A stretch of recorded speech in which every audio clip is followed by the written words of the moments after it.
ইদানিং না আমার ভীষণভাবে মুড সুইং হচ্ছে। তার কারণটা অবশ্য ধরতে পেরেছি, এমন নয় যে আমি বুঝতে পারিনি।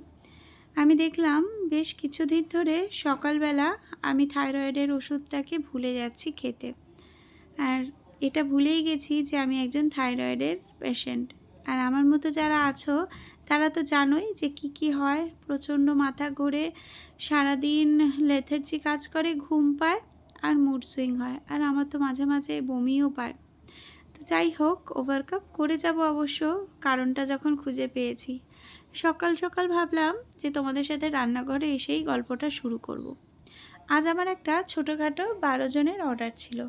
তাদের ডিমান্ড ছিল যে তুমি তোমার মতো একটা কাতলার রেসিপি আমাদেরকে করে দিও।